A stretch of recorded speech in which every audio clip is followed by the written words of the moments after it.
आज की क्लास में बच्चों हम फिजिक्स में एक नया चैप्टर स्टार्ट करेंगे, ग्रेविटेशन।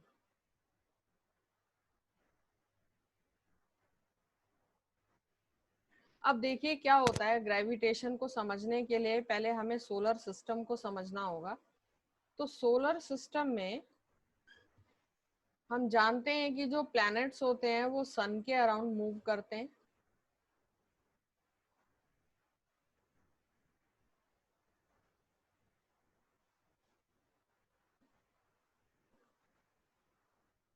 और जो सैटेलाइट्स होते हैं जैसे moon,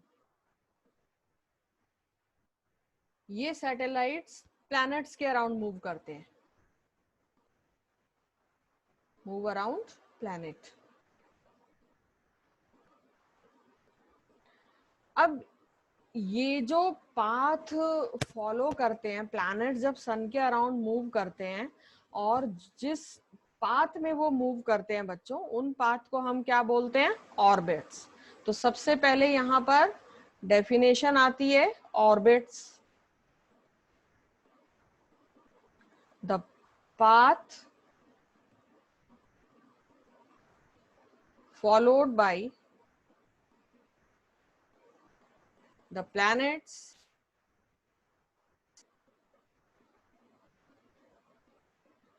around the sun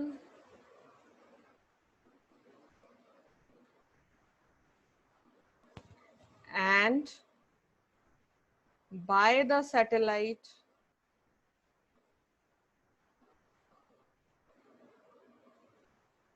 around the planets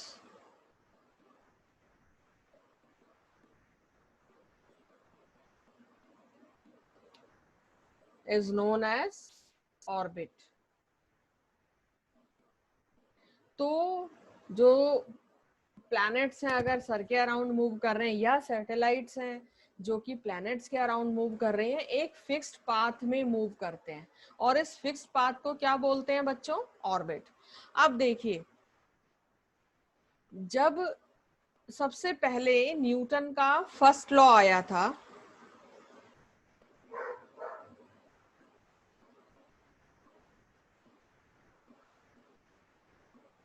Newton के फर्स्ट लॉ ऑफ मोशन के अकॉर्डिंग ये जो प्लैनेट्स और सैटेलाइट्स हैं, these planets and satellites can move in circular orbits only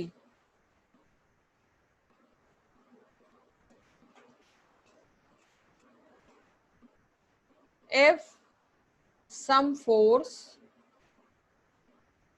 is acting on them। यही चीज आपने सर्कुलर मोशन में पढ़ी है कि कोई भी एक ऑब्जेक्ट है, ये सर्कुलर मोशन में क्यों मूव कर रहा है? क्योंकि यहाँ सेंटर से एक फोर्स है जिसको हम सेंट्रीपिटल फोर्स कर रहे बोलते हैं, वो इस ऑब्जेक्ट को अपने तरफ यानी टुवर्ड्स द सेंटर खींचता है। ठीक है, तो इसीलिए ये ऑब्जेक्ट जिसकी टेंडेंसी थी सीधे जाने की, वो क्या करता है? सर्कुलर मोशन पे हर पॉइंट ऑफ टाइम पर अपनी डायरेक्शन चेंज कर देता है। ठीक है, तो यही रीजन है कि अगर कोई ऑब्जेक्ट, जैसे कि हम यहाँ एग्जांपल ले रहे हैं कि प्लैनेट्स अगर सन के अराउंड मूव कर रहे हैं, मान लीजिए ये सन है, ये सन हो गया, और इसके अराउंड प्लैनेट्स अगर मूव कर रहे हैं और सर्कुलर डायरेक्शन में मूव कर रहे हैं, तो सर्कुलर ऑर्बिट में क्यों मूव करेंगे? क्योंकि अगर कोई एक फोर्स, जैसे ये सन है, ये एक फोर्स इनके ऊपर लगाएगा, अपनी तरफ अट्रैक्ट करेगा इनको। तो ये जो मिस्ट्री थी मोशन की इन सब हेवनली बॉडीज की, प्लैनेट्स एंड सैटेलाइट की, कि ये नियरली सर्कुलर ऑर्बिट में मूव करते हैं, इनको सर आइजैक न्यूटन ने सॉल्व किया था। और उन्होंने ये कैसे सॉल्व किया? उन्होंने ऑब्जर्व किया कि एक एप्पल जो था, ये बहुत ही कॉमन उनकी स्टोरी है कि एक ट्री से, एक बार वो एक पेड़ के नीचे बैठे थे, एक ट्री के नीचे बैठे थे, और सडनली एक एप्पल ट्री से नीचे अर्थ पे गिरता है। तो उन्होंने रीजन ढूंढना शुरू किया कि ये जो एप्पल है ये टुवर्ड्स अर्थ क्यों गिरा, ये स्काई में क्यों नहीं गया कहीं। तो यहीं से उनको इन सारे जो क्वेश्चंस के आंसर मिले और फिर उन्होंने ये प्रपोज किया कि जो सारे पार्टिकल्स या ऑब्जेक्ट हैं यूनिवर्स में वो एक दूसरे को अट्रैक्ट करते हैं सिमिलर तरीके से जिस तरह से अर्थ ने एप्पल को अपनी तरफ अट्रैक्ट किया। तो यही जो फोर्स ऑफ अट्रैक्शन है, this force of attraction is known as gravitational force. तो अब आ जाती है ग्रेविटेशनल फोर्स की definition.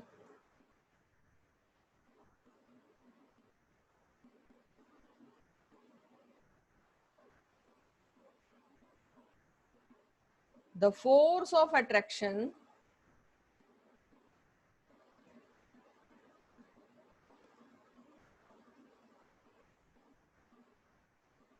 between any two particles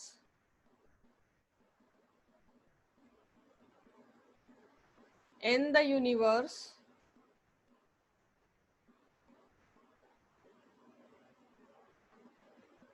is called gravitational force.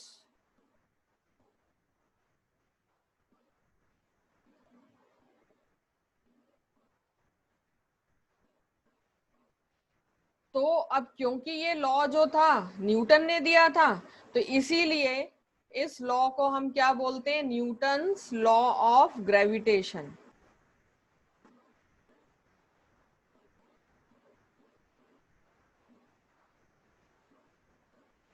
बाद में उन्होंने ये ग्रेविटेशनल फोर्स शो करके बताया दो मासेस पर जो कि इनवर्सली वेरी करता था, ठीक है। और उसके बाद में इस फैक्ट को केपलर ने प्रूव करके बताया, जिस जो कि Kepler's laws of planetary motion के नाम से फेमस है।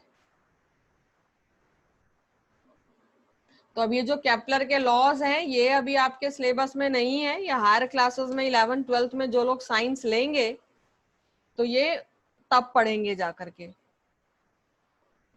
तो अब हम आ जाते हैं यूनिवर्सल लॉ ऑफ ग्रेविटेशन पे कि what is the universal law of gravitation.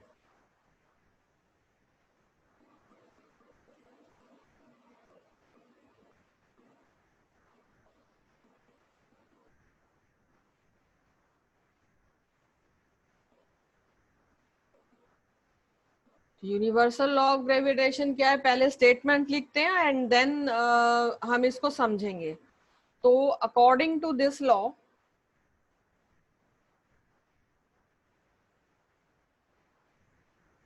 The force of attraction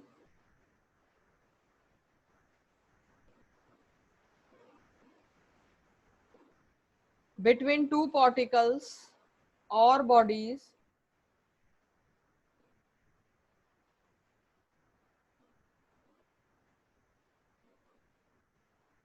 is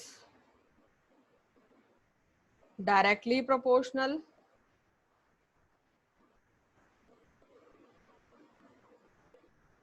बहुत इंपॉर्टेंट लॉ है ये बच्चों, is directly proportional to the product of masses and second inversely proportional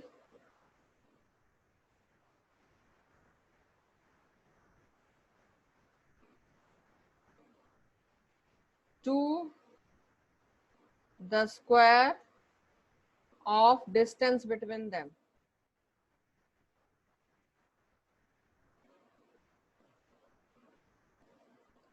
ठीक है, अब इसको समझने के लिए हम दो बॉडीज कंसीडर करते हैं। Say this body is A and this body is B. ये हमारी एक ए बॉडी है और ये एक बी बॉडी है।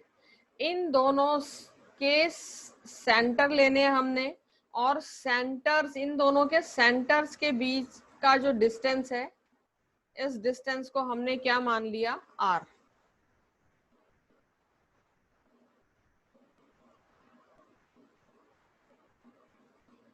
तो consider two bodies A and B, और इन दोनों बॉडीज के जो मासेस हैं वो डिफरेंट हैं. ए बॉडी का मास है m1 एंड बी बॉडी का मास है m2. तो consider two bodies A and be having masses m1 and m2.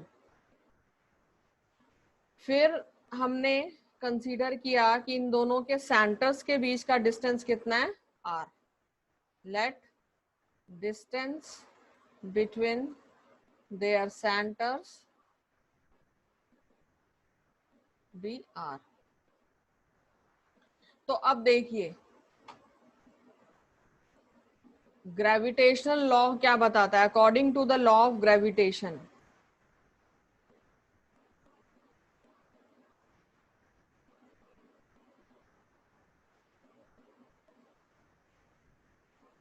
the force of attraction between the two bodies, the force of attraction between the two bodies, force को हम क्या लिख देंगे, F is directly proportional to the product of masses, to the product of masses. masses का product क्या हो जाएगा, m1 into m2. And second क्या बोलता है, सेकंड स्टेटमेंट क्या है इस लॉ की, it is inversely proportional to the square of distance between them. It is inversely proportional to the square of distance between them. ये दो इक्वेशन हो गई हमारी. इन दोनों के बीच का डिस्टेंस कितना है, r, और r से इनका इस फोर्स का इनवर्स रिलेशन है. अब इन दोनों इक्वेशंस को अगर हम कंबाइन कर दें,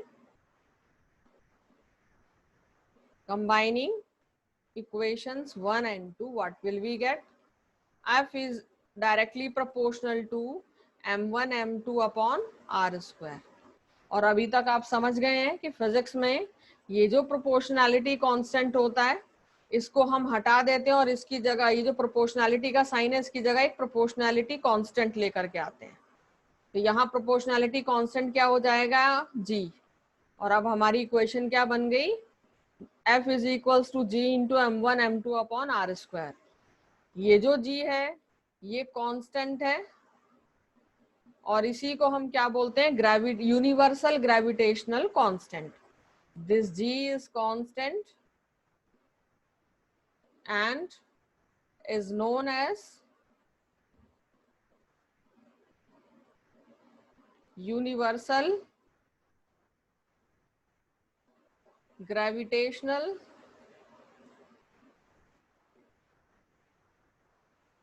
constant.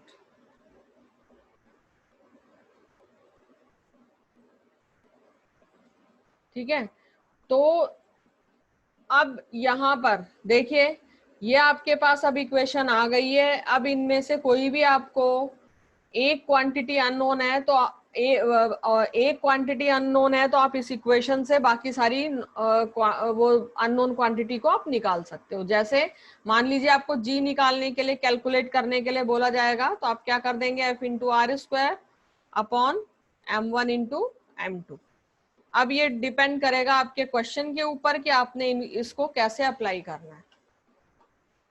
अब देखिए वो केस कब होता है जब हम बोल सकते हैं कि जो फोर्स है दो बॉडीज के बीच में वो ग्रेविटेशनल कांस्टेंट के इक्वल हो.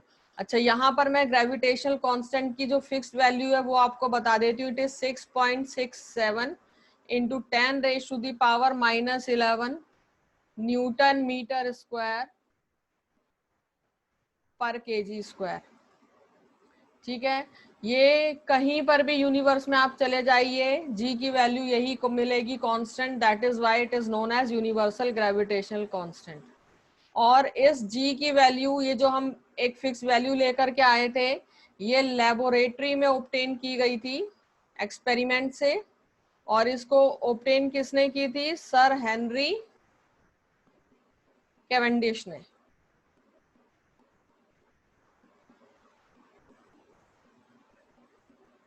तो अब देखिए ये जो ग्रेविटेशनल कांस्टेंट है इसकी वैल्यू बहुत ही स्मॉल है. ग्रेविटेशनल फोर्स क्योंकि बहुत ही इस जी की वैल्यू बहुत ही स्मॉल है, तो इसलिए जो ग्रेविटेशनल फोर्स होता है वो बहुत ही वीकर फोर्स होता है।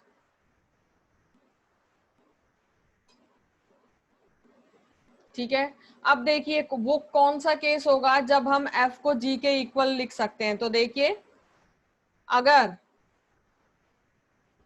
हम 2 यूनिट मास के ऑब्जेक्ट ले लें, मान लीजिए M1 का जो मास है वो 1 यूनिट है, M2 का भी मास 1 यूनिट, यानी फर्स्ट ऑब्जेक्ट का मास 1 यूनिट, सेकेंड ऑब्जेक्ट का मास 1 यूनिट, और उन दोनों के बीच में जो डिस्टेंस है वो भी 1 यूनिट है। तो अब आप ये फॉर्मूला जो है हमारा F is equals to G into M1 M2 upon R square, जब ये values 1 unit 1 unit and 1 unit place करेंगे तो आपको क्या मिल जाएगा, F is equals to ji.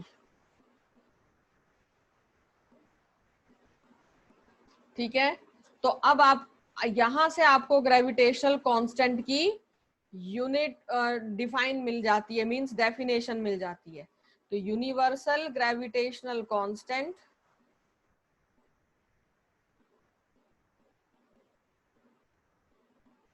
is defined as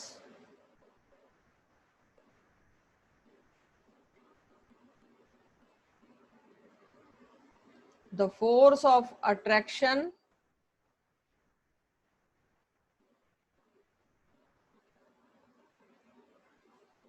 between two bodies of unit masses separated by a unit distance.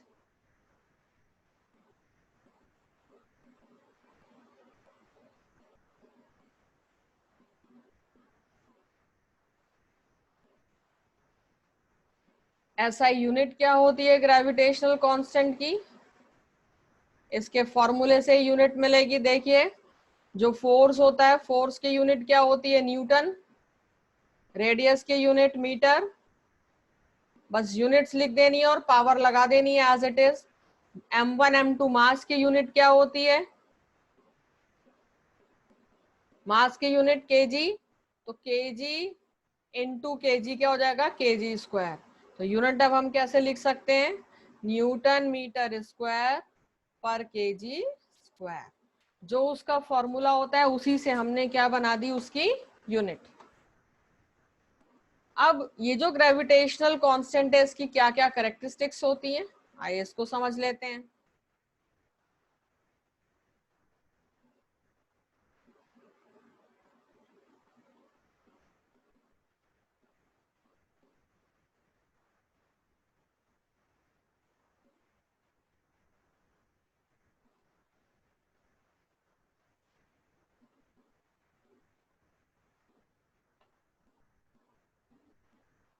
अभी जो ग्रेविटेशनल फोर्स है दो बॉडीज या दो ऑब्जेक्ट्स के बीच में बच्चों, इसको किसी, ये जरूरी नहीं है कि उन दोनों बॉडीज का आपस में कांटेक्ट हो। ठीक है, तो ग्रेविटेशनल फोर्स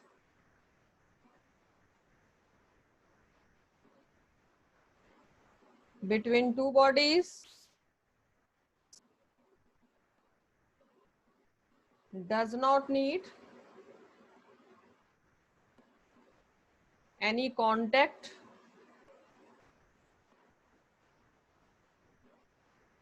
between them। इसका मतलब है कि जो ग्रेविटेशनल फोर्स है वो एक डिस्टेंस से एक्ट कर सकता है। Second is gravitational force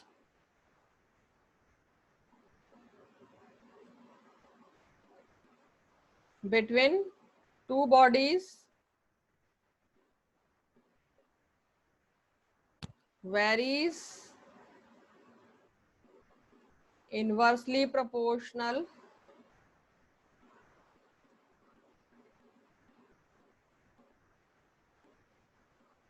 to the square of distance between them। मतलब जितना आप दोनों बॉडीज के बीच का डिस्टेंस इंक्रीज करते जाएंगे ग्रेविटेशनल फोर्स कम होता जाएगा, डिस्टेंस डिक्रीज करेंगे तो ग्रेविटेशनल फोर्स इंक्रीज होता जाएगा। तो ये जो फोर्स है, इस फोर्स को हम क्या बोलेंगे, इनवर्स स्क्वायर लॉ फॉलो करता है। इनवर्स स्क्वायर लॉ का मतलब क्या हो गया कि जो डिस्टेंस है उसका स्क्वायर किया और उसका रेसिप्रोकल कर दिया, इनवर्स कर दिया। ठीक है।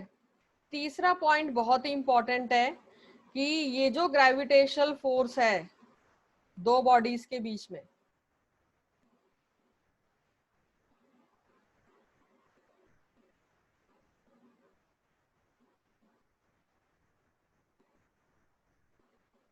it forms an action reaction pair।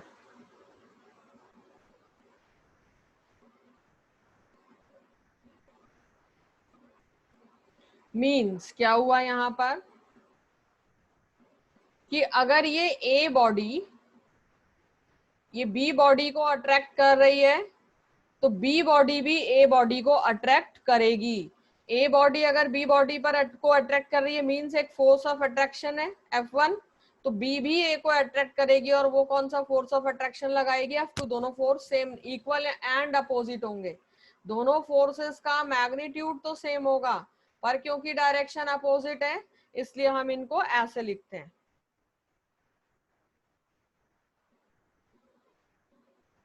ठीक है। तो अब यहीं से जो यूनिवर्सल लॉ ऑफ ग्रेविटेशन है, यहीं से हमें कई सारे नेचर के जो इम्पोर्टेंट रोल है वहां पता चला कि जो प्लैनेट्स हैं वो सन के अराउंड मूव करते हैं, ग्रेविटेशनल फोर्स होता है बिटवीन सन एंड प्लैनेट्स। ये जो फोर्स होता है इसकी वजह से जो प्लैनेट्स हैं वो एक एलिप्टिकल पाथ में मूव करते हैं सन के अराउंड। और ग्रेविटेशनल फोर्स कौन प्रोवाइड कर रहा है, ये प्लैनेट और सन के बीच में एक्ट कर रहा है। ठीक है। तो सोलर सिस्टम एग्जिस्ट क्यों कर पा रहा है, इसी ग्रेविटेशनल फोर्स की वजह से। ओशियंस में जो टाइड्स वगैरह फॉर्म होते हैं वो भी ग्रेविटेशनल फोर्स की वजह से। तो यहां पर हम इंपॉर्टेंस लिख लेते हैं, importance of gravitational force.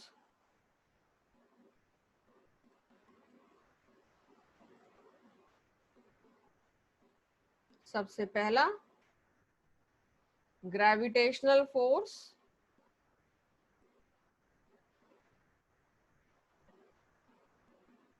is responsible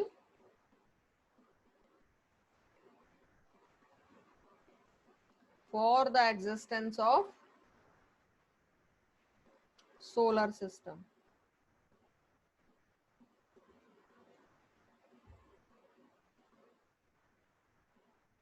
Second, tides are formed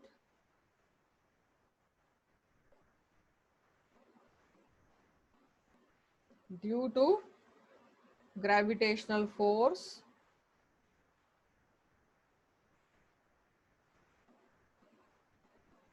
between moon and water in oceans।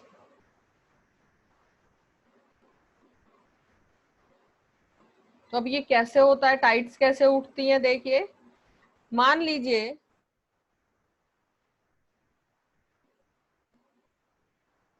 Moon जो होता है वो क्या करता है, एक बहुत ही लार्ज ग्रेविटेशनल फोर्स, मून एक बहुत ही लार्ज ग्रेविटेशनल फोर्स अर्थ पे लगाता है। अब जो डिस्टेंस होता है मून का और जो अर्थ पे वाटर है, देखिए मैं अगर ऐसे समझाऊं इसको थोड़ा सा डायग्रामेटिकली, तो ये अर्थ है और यहां पर ये कहीं मून है, दिस इज मून। ठीक है। मून ने क्या किया, एक बहुत ही लार्ज ग्रेविटेशनल फोर्स अर्थ पे एक्सर्ट किया और मून का जो डिस्टेंस है,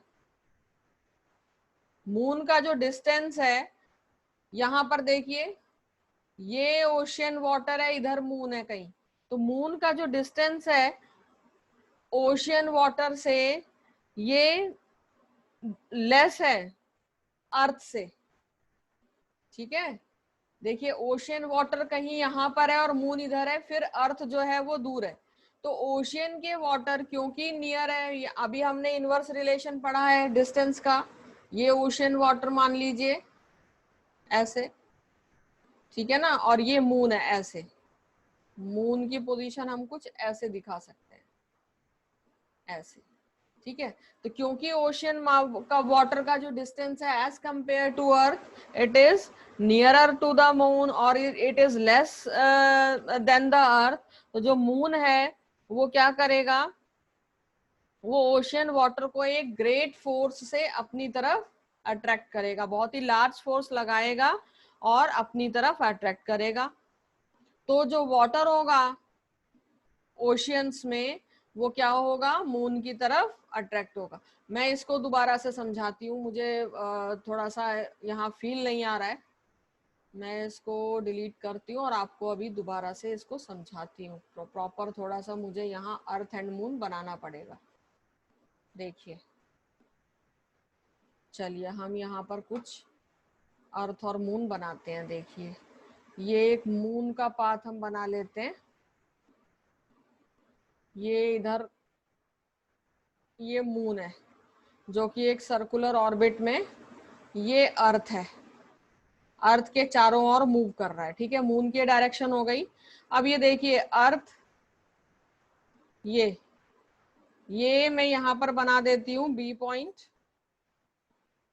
यहां पर ये क्या है ओशियन, बी पॉइंट पर हमने क्या बना दिया ओशियन वाटर। तो अब देखिए मून ने अर्थ पे ग्रेविटेशनल फोर्स लगाया, बहुत ही लार्जर फोर्स लगाया, क्योंकि ये जो ओशियन वाटर है इसका distance as compare to earth is lesser, तो जो फोर्स होगा ओशियन वाटर पर वो ज्यादा लगेगा एज कंपेयर टू अर्थ। तो मून ने ग्रेविटेशनल फोर्स लगाया अर्थ पे, पर क्योंकि वाटर था बीच में तो वाटर पे वो फोर्स लगा और जो टाइड्स थी वो मून के साइड पर क्या हो जाएंगी, रेज हो जाएंगी। तो इसी वजह से हमें हाई ओशियन टाइड्स दिखाई देती है।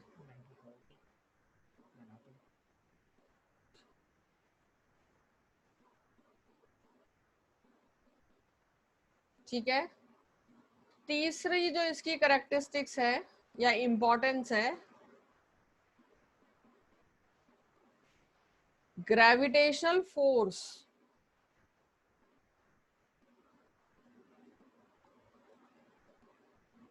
between a planet and a satellite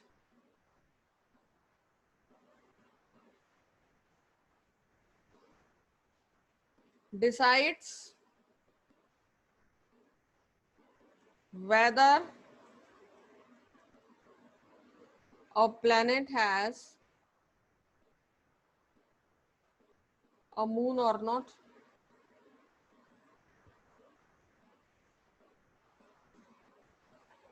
तो देखिए जैसे इसको समझने के लिए अब देखिए कि जो ग्रेविटेशनल फोर्स है मरकरी और वीनस प्लैनेट्स का, मरकरी एंड वीनस बहुत ही ज्यादा स्मॉल है, तो बहुत ही ज्यादा स्मॉल है तो ये किसी सैटेलाइट को अपने पास अट्रैक्ट ही नहीं कर सकता। तो इसलिए these planets do not have moons या और देयर ओन सैटेलाइट्स।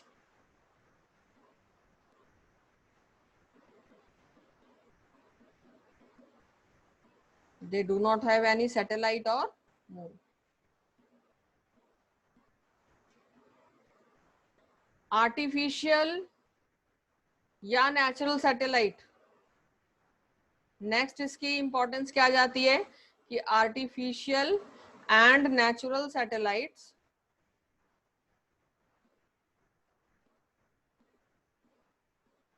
अर्थ के अराउंड जो रिवॉल्व करते हैं वो ग्रेविटेशनल फोर्स की वजह से,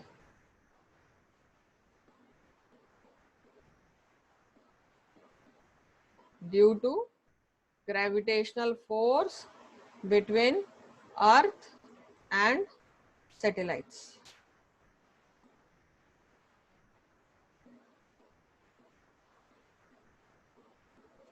अर्थ का जो एटमॉस्फेयर है, एटमॉस्फेयर आपको पता ही है एनवेलप है जिसने अर्थ को कवर कर रखा है। ये एनवेलप भी, ये जो गैसेस का एनवेलप है, ये भी अर्थ के ग्रेविटेशनल फोर्स की वजह से ही पॉसिबल है। Atmosphere of earth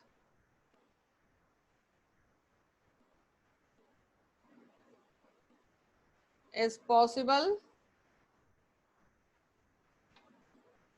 due to gravitational force of earth।